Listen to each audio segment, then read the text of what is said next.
এইখন পেপাৰত 33% মানে 200 ভিতৰত যদি 66 পোৱা তেতিয়া তোমাৰ কোনখন পেপাৰ চেক হ'ব GS1 খন তোমাৰ চেক হ'ব বুজি পালা GS1 খন চেক হ'ব আৰু GS1 ত যাৰ হাইয়েষ্ট মাৰ্কস তাৰ পৰা আদি কৰি আমাৰ কাট অফ যাব বুজি পালা তো তোমালোকে মনত ৰাখিবা যে সেকেন্ড যিখন পেপাৰ সেইখন কাট অফৰ পেপাৰ মানে কোৱালিফাইং পেপাৰ অনলি 33% লাগে তাৰ পিছত তোমালোকে GS1 ৰ ওপৰত ভিত্তি কৰি তোমালোকৰ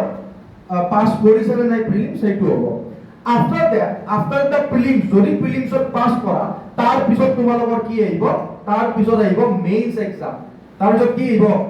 মেইনছ এক্সাম আহিব তাৰ পিছত আৰু মেইনছত আমাৰ কি থাকিব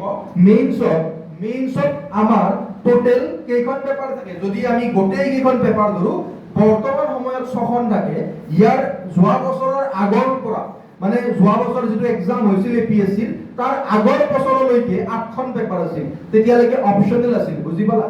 যোৱা বছৰ অপচনেল গুছাই দিলে তো 6খন পেপাৰ হৈ গ'ল কেইখন পেপাৰ 6খন পেপাৰ এতিয়া চোৱা ফাৰ্স্ট যিখন পেপাৰ থাকে ন সেইখন এসে হ'ব কি হ'ব এসে জানা এসে ৰাইটিং দুখন এসে লিখিব দিব 125 নম্বৰ টোটাল 250 নম্বৰ ফাৰ্স্টখন কি হ'ব এসে তাৰ পিছত আহিব GS1 তাৰ পিছত কি আহিব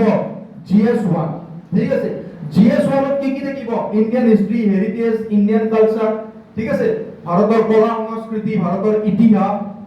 ভূগোল থাকিব